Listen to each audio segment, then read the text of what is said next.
அஞ்சிலே ஒன்று பெற்றான் அஞ்சிலே ஒன்றைத் தாவி அஞ்சிலே ஒன்றாக ஆரியர்க்காக ஏகி அஞ்சிலே ஒன்று பெற்ற அணங்கை கண்ட அயலார் ஊரில் அஞ்சிலே ஒன்றை வைத்தான் அவன் நம்மை அழைத்து காப்பான். ஓம் அனுமந்தாய வித்மகே வாயு புத்திராய தீமகே தந்தனோ மாருதி பிரச்சோத்யாத். உலகெங்கிலும் வாழ்ந்து கொண்டிருக்கும் டிவி நேயர்களுக்கு டாக்டர் சைதை ராஜாவின் அன்பான வணக்கங்கள். நாம் இப்பொழுது இந்த எபிசோடில் குரு வக்ரமாகிறார் 120 நாள். இந்த குரு வக்ரமாவதால் 12 ராசிகளுக்கும் எப்பேற்பட்ட பலனை வழங்கப் போகிறது என்பதை ஒவ்வொரு ராசியாக பார்க்கலாம் வாங்க. குணமிகு வியாழ குரு பகவானே மனமுடன் வாழ மகிழுடன் அருள்வாய். பிரகஸ்பதி வியாழ பரதகுரு நேசா கிரக தோஷமின்றி கடாட்சித்தில் அருள்வாய். குரு வக்ர பயிற்சி. இந்த குரோதி ஆண்டில் குரு வக்ரம் பெறுகிறார். ரிஷபத்தில் வக்ரம் பெறுகிறார்.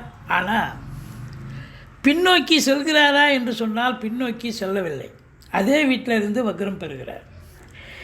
அப்போது ஒரு கிரகம் வக்ரம் பெறுகிறது என்று சொன்னால் நேர்கதியில் செல்லும்பொழுது அதனுடைய பலன் நன்றாக இருக்கும், சுப பலனை தருவார். வக்ரகதியில் போகும்பொழுது அந்த பலன் நேரடியாக, அதாவது எதிர்ப்பாக அமையும் அப்படின்னு சொல்லலாம்.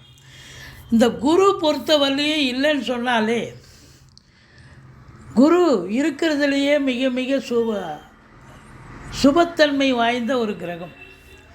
குரு இருக்கிற இடமும் நல்லது செய்வார், பார்க்குற இடம் கோடி புண்ணியன்னு சொல்லி கேள்விப்பட்டிருக்கீங்க. குருவுக்கு தான் இருக்கிற இடத்துல இருந்து 5ஆம் இடம், 7ஆம் இடம், 9ஆம் இடத்தை குரு பார்க்குறார்.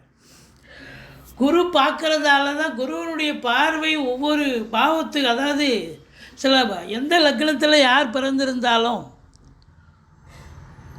குருவனுடைய பார்வை இருக்குது பாருங்கள். ஏதாவது ஒரு 3 பாவத்தை பார்க்கும். அதனால் அப்படி இருக்கும் பட்சத்தில் ஓரளவுக்கு நன்மைகள் நடைபெறும் அப்படின்னு சொல்லலாம். குருவுக்கு தேவகுரு அப்படின்னு பேர். குருவுக்கு பல பெயர்கள் இருக்கிறது. அந்தணன், பொன்னன், வியாழன், பிரகஸ்பதி அப்படின்னு சொல்லுவாங்க. என்னன்னா ஒருவருடைய ஜாதகத்தில், பிறப்பு ஜாதகத்தில் குரு தனித்து இருக்கக்கூடாது. அந்தணன் தனித்திருக்கையில் அவதிகள் மெத்த உண்டு. யார் கூடயாவது இன்னொரு கிரகத்தோடு சேர்ந்து இருந்தார்னு சொன்னால் குரு ரொம்ப, இன்னொரு சுப கிரகத்தோடு சேர்ந்து இருந்தார்னு சொன்னால் ரொம்ப பிரமாதமாக ஒர்க் அவுட் ஆகும். இந்த குரு பார்வை கோடி நன்மைன்னு சொன்னோம் இல்லையா. இப்போது யாரோ ஒருத்தருக்கு ஒரு லக்னம் போயிட்டுருக்கோம். அந்த லக்னத்துக்கு ஒரு தசாபுத்தி போகும் ஒருத்தருக்கு. எந்த தசாபுத்தி, அதை ஒரு கடக லக்னம்னு வைங்க, செவ்வாய் என்னுடைய தசாபுத்தி போகுது அப்படின்னா, செவ்வாயை குரு பார்த்தாலோ குரு சேர்ந்தாலோ அந்த நடக்கிற தசாபுத்தியை, புத்திநாதனை குரு பார்க்குறார், இல்லை குரு சேர்ந்திருக்கிறார், இல்லை குரு சாரம் பெற்றிருக்கிறார். இப்படி இருந்ததுன்னு சொன்னாலே அந்த தசா புத்தி ரொம்ப நல்லா இருக்குங்க, ரொம்ப அமக்கலமாக இருக்கும். அப்படி இந்த குருவனுடைய நிலை பார்த்திங்கன்னா, ஒரு தீய கிரகம் இருக்குது, தீய கிரகத்தினுடைய தசாபுத்தி நடக்குது. அப்போது குரு பார்வையில் இருக்குதுன்னு சொன்னால் அந்த தீய குணங்கள் அந்த அளவுக்கு இருக்காது, ஓரளவுக்கு நன்மைகள் நடக்கக்கூடிய ஒரு சூழல் ஏற்படும் அப்படின்னு சொல்லலாம். குரு பாருங்கள், உச்சமடைகிறது கடகத்தில் உச்சமடைகிறார். நீச்சமடைகிறது மகரத்தில் நீச்சமடைகிறார். ஆட்சி பெறுவது தனுசு, மீனம்.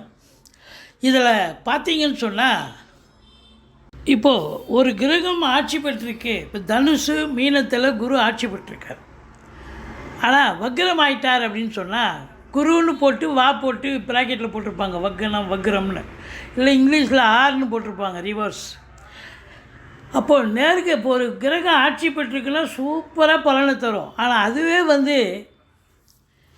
வக்ரம்னு போட்டாங்க அப்படின்னு சொன்னால் அது நீச்ச பலனை தரும், சரியான ஒரு பலனை எதிர்பார்க்க முடியாது. அதுபோல் உச்சம் பெற்ற கிரகம், இப்போ கடகத்தில் உச்சம் பெறுகிறார் அப்படின்னா, வக்ரம் பெறுகிறார், அந்த குரு வக்ரம் ஆயிட்டார்னு சொன்னால் அப்போது நீச்ச பலனை தருவார். இப்போ மகரத்தில் குரு நீச்சமாக இருக்காருன்னு வைங்க, அப்போ அவர் வக்ரமாக இருந்தால் என்ன பலனை தருவார்? அது பார்த்திங்கன்னு சொன்னால் உச்ச பலனை தருவார். அப்படியே ஆப்போசிட். மகரத்தில் குரு நீச்சமாக இருந்து வக்ரம் பெற்றால் அற்புதமான பலனை வாரி வழங்குவார், உச்ச பலனை தருவார் அப்படின்னு நம்ம சொல்லணும். இப்போ ஒருவருடைய ஜாதகம், பிறப்பு ஜாதகத்தில் குரு போட்டிருக்காங்க, குரு போட்டு வக்ரம்னு போட்டிருக்காங்கன்னு வைங்களேன், இல்லை ரிவர்ஸ்னு போட்டிருக்காங்க பிறப்பு ஜாதகத்தில் அப்படின்னா, யாருடைய ஜாதகத்தில் குரு வக்ரமாக இருக்கிறதோ அவங்களுக்கெல்லாம் இப்போ குரு வக்ரமாக இருக்கிறதால நல்ல பலனையே வாரி வழங்குவார். ஏன்னா இப்போ குரு வக்ரமாக இருக்கார்ல, இந்த குரு எவ்வளோ நாளைக்கு வக்ரமாக இருக்கார் அப்படின்னா, இந்த மங்களகரமான குரோதி ஆண்டு குரு வக்ர பேச்சு நடக்கிறதுங்க. அதாவது புரட்டாசி மாதம் 29ஆம் தேதி குரு வக்ரமாகிறார், செவ்வாய்க்கிழமை 15/10/2024. இந்த குரு வக்ர நிவர்த்தி அடைகிறது மங்களகரமான குரோதி ஆண்டு தை மாதம் 29ஆம் தேதி குரு வக்ர நிவர்த்தி வருகிறார் 11/2/2025. சுமார் 120 நாள் குரு வக்ரமாகிறார். 120 நாளுங்கிறது 4 3 12 கிட்டத்தட்ட 4 மாதம் ஆகிப்போகுது. இந்த 4 மாத காலமும் யாருக்கெல்லாம் குரு நன்மை செஞ்சாரோ அவங்களுக்கெல்லாம் தீமை பண்ணுவார், தீமை பண்ணிகிட்டு இருந்த குரு நல்லது செய்வார் அப்படின்னு எடுத்துக்கலாம். அதாவது குரு வக்ரம் என்று சொன்னால் முன்மீட்டு பலனை தருவார். அந்த குரு மேஷத்துக்கு வரணும்னு அவசியம் இல்லைங்க, அங்கிருந்து வக்ரமாக இருந்தாலும் அது வக்ரம்தான். அப்போது இந்த குரு பகவான் பொறுத்தவரையிலையும் வக்ரமாக இருக்கிற காலங்கள் இந்த 120 நாள் 15/10/2024 11/2/2025 வரைக்கும் சுமார் 120 நாள்.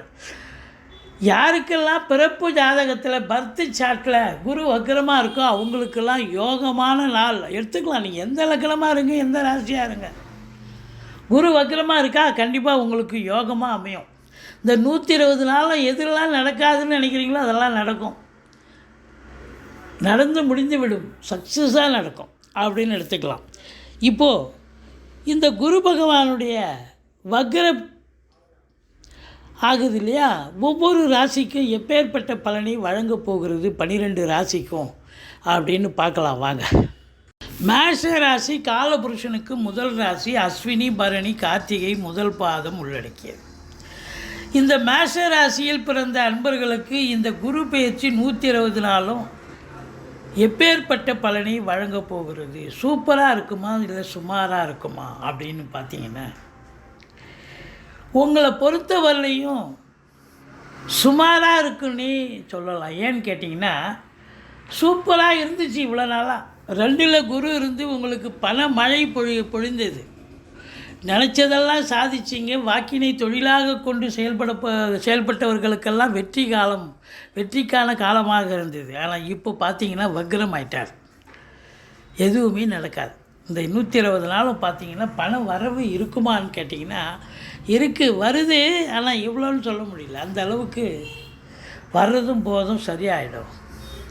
2ஆம் இடத்துல குரு வக்ரமாக இருந்தால் பண வரவு குறைச்சலாக இருக்கும், அந்த அளவுக்கு எதிர்பார்க்க முடியாது, வருமானம் இருக்காது. இதில் குரு பார்த்திங்கன்னா 9க்கும் 12க்கும் ஆதிபத்தியம் பெற்று 2ல் இருந்தார். வெளியூர் வெளிநாடு போனீங்க, தந்தையால் யோக பாக்கியங்கள் நடந்தது, நல்லதெல்லாம் நடந்தது, சிறப்பான காலங்கள். தொழில் ரீதியாக உத்தியோக ரீதியாக நல்ல இன்வெஸ்ட்மெண்ட் பண்ணி தொழிலை இம்ப்ரூவ்மெண்ட் பண்ணிங்க, பல அற்புதங்கள் நடந்தது, நல்ல சம்பாத்தியம் ரெட்டிப்பாக இருந்தது. ஆனால் இப்போ அதே குரு 9 கூடையவன் வக்ரமாயிட்டார், 12 கூடையவன் வக்ரமாயிட்டார். வெளியூர் வெளிநாட்டு பயணம் அனுகூலத்தை தருமா? இந்த நேரம் பார்த்தா வேலைக்கு வெளியில் போகிற மாதிரி இருந்துச்சு, இப்போ திடீர்னு ஸ்டாப் ஆகிடுச்சிங்க அப்படின்னு சொல்லுவாங்க. எதிர்பார்த்த ஒரு பயணம் ரத்தாகிவிட்டது அப்படின்னு சொல்கிற அளவுக்கு ஆகிடும், வருமான குறைவு ஏற்படும். அதே நேரத்தில் பார்த்தீங்கன்னு சொன்னால் உங்கள் சொல்லுக்கும் செயலுக்கும் இது நாள் வரைக்கும் மதிப்பு மரியாதை இருந்தது, இப்போ அதெல்லாம் இல்லாத போயிடுச்சுங்க, ரொம்ப கஷ்டமாக இருக்குது. அதாவது எந்த அளவுக்கு பண மழை பொழிந்ததோ உங்களுக்கு அந்த அளவுக்கு இப்போ இல்லை, ஸ்டாப் ஆகிடுச்சு. எந்த அளவுக்கு உங்கள் சொல்லுக்கும் செயலுக்கும் மதிப்பு மரியாதை இருந்ததோ அதெல்லாம் இல்லை. குடும்பத்தில் சுப நிகழ்ச்சிகள் நடத்துவதற்கான பேச்சுவார்த்தை நடத்துனீங்க. இப்போ சுப நிகழ்ச்சி நடந்தது, வெளியார் சுப நிகழ்ச்சிகளுக்கு சென்று விட்டு வந்தீங்க. ஆனால் இப்போ பார்த்தீங்கன்னு சொன்னால் எதுவுமே நடக்கலை. எந்த ஒரு சுப நிகழ்ச்சியும் நடக்கலை. ஒரு நல்லது நடக்க மாட்டேங்குது. உங்கள் சொல்லுக்கும் இப்போ உதாரணமாக ஆசிரியர் இருக்கீங்க, ஜோசியர் இருக்கீங்க, வழக்கறிஞர் இருக்கீங்க. உங்கள் தொழிலெலாம் அப்படியே ஒரு மந்தத்தன்மை ஏற்படும். பண வருவாய் என்பது ரொம்ப கேள்விக்குறியாக இருக்குது அப்படின்னு சொல்லும். இந்த குரு பார்வை இருக்குது. இருந்தாலும் குரு வக்ரம் பெற்று பார்த்தா அதனுடைய சில பேர் சொல்லுவாங்க குரு வக்ரம் பெற்று பார்த்தா அந்தளவுக்கு பலன் இல்லை அப்படின்னு. ஆனாலும் வக்ரமாக இருக்கும்போதே பலன் இல்லை அப்படின்னும்போது பார்வை மட்டும் என்ன கொடுத்துட போகிறார். அதனால் இந்த மேஷ ராசிக்கு யோகமான காலமாக இருந்தது பாருங்கள் அந்த குரு. இப்போது அதாவது வக்ர நிவர்த்தி அடைஞ்சிட்டா மறுபடியும் யோகத்தை பெற போகிறீங்க. இந்த 120 நாள் ஒரு பிட்டுங்க. இந்த 120 நாள் உங்களுக்கு இந்த மேஷ ராசிக்கு போராத காலம்.